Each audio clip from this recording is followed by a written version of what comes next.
அனைவருக்கும் வணக்கம். என் லைஃப்பில் இந்த மாதிரி ஒரு பெயின்ஃபுல்லான ஒரு சுச்சுவேஷனை நான் ஃபேஸ் பண்ணதே கிடையாது. மனசு முழுக்க வலி வலி மட்டும்தான். இந்த சுற்றுப்பயணத்தில் என்னென்ன மக்கள் பார்க்க வராங்க, அதுக்கு ஒரே ஒரு காரணம் தான் அவங்க என் மேலே வச்சிருக்கிற அன்பும் பாசம். அந்த அன்புக்கும் பாசத்துக்கும் நான் எப்பவும் கடமைப்பட்டிருக்கிறேன். அதனால தான் இந்த சுற்றுப்பயணத்தில் மற்ற எல்லா விஷயங்களையும் தாண்டி மக்களுடைய சேஃப்டி, அதில் எந்த காம்ப்ரமைஸும் பண்ணிடக்கூடாதுன்றதுக்காக தான் அது என் மனசில் ரொம்ப ஆழமாக இருக்கும் அந்த எண்ணம். அதனால தான் இந்த அரசியல் காரணங்கள் எல்லாத்தையும் தவிர்த்துட்டு ஒதுக்கி வச்சுட்டு மக்களுடைய சேஃப்டி மட்டும் மைண்டில் வச்சுக்கிட்டு அதுக்கான இடங்களை சூஸ் பண்ணுறது, அதுக்கான இடங்களை பார்த்து பெர்மிஷன் கேட்கறது, போலீஸ் டிபார்ட்மெண்ட்டில் அதை ரிக்வெஸ்ட் பண்ணி கேட்போம். ஆனால் நடக்கக்கூடாதது நடந்துருச்சு. ஆனால் மனுஷன் தானே. அந்த நேரத்தில் அத்தனை பேர் பாதிக்கப்பட்டு இருக்கும்போது எப்படி அந்த ஊரை விட்டுட்டு என்னால் கிளம்பி வர முடியும்? நான் திரும்ப அங்கே போகணும்னு இருந்துச்சுன்னா அதை ஒரு காரணம் காட்டி அங்கே வேறு சில பதட்டமான சுச்சுவேஷன்ஸ், வேறு சில அசம்பாவிதங்கள் அந்த மாதிரி எதுவும் நடந்துடக்கூடாதுன்றதுக்காக தான் நான் அவாய்ட் பண்ணேன்.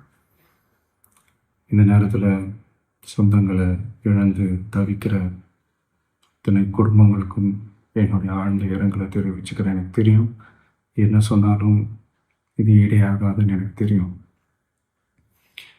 ஹாஸ்பிட்டலில் ட்ரீட் பண்ணிகிட்ருக்கிற எல்லாருமே சீக்கிரமாக க்யூர் ஆகி வரணுன்றதை இந்த நேரத்தில் நான் வேண்டிக்கிறேன். கூடிய சீக்கிரமே உங்கள் எல்லாரையும் நான் சந்திக்கிறேன். இந்த நேரத்தில் எங்களுடைய வலிகளை, எங்களுடைய நிலைமையை புரிஞ்சுக்கிட்டு எங்களுக்காக பேசின அரசியல் கட்சிகளை சார்ந்த நண்பர்கள், தலைவர்கள் அனைவருக்கும் என்னுடைய நன்றியை தெரிவிச்சுக்கிறேன். கிட்டத்தட்ட ஒரு 5 மாவட்டத்துக்கு பிரச்சாரத்துக்கு போனோம். இந்த மாதிரி எதுவுமே நடக்கலாம். ஆனால் கரூரில் மட்டும் ஏன் எப்படி நடக்குது, எப்படி நடக்குது? மக்களுக்கு எல்லா உண்மையும் தெரியும்.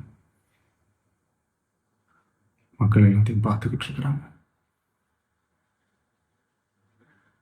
கரூரை சேர்ந்த அந்த மக்கள் அந்த உண்மையெல்லாம் வெளியில் சொல்லும்போது எனக்கு கடவுளே நேரில் வந்து இறங்கி அந்த உண்மைகள்லாம் சொல்கிற மாதிரி எனக்கு தோணுச்சு. சீக்கிரமே எல்லா உண்மைகளும் வெளியில் வரும்.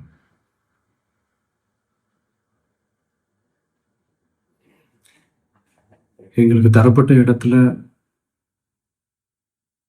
நாங்கள் போய் அந்த அந்த ஸ்பாட்டில் நின்று நாங்கள் பேசிட்டு வந்தோம். அதை தாண்டி எந்த தவறும் எங்கள் சைடில் நாங்கள் எதுவும் செய்யலை. பட் இருந்தாலும் எங்கள் கட்சியை சேர்ந்த நிர்வாகிகள், தோழர்கள் மேலே எஃப்ஐஆர், அது மட்டும் இல்லை சோஷியல் மீடியாவை சேர்ந்த நண்பர்கள், தோழர்கள் அவங்க மேலே எஃப்ஐஆர்லாம் போட்டு இப்போ பிடிச்சிக்கிட்டு இருக்கிறாங்க.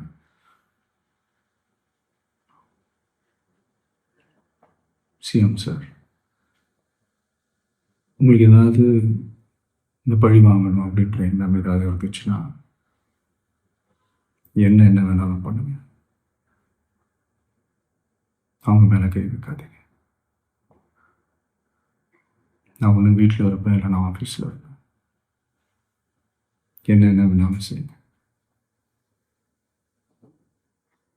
நண்பர்களே, தோழர்களே, நம்மளுடைய அரசியல் பயணம் இன்னும் ஸ்ட்ராங்காக, இன்னும் தைரியத்தோட கண்டினியூ ஆகும். தேங்க்யூ.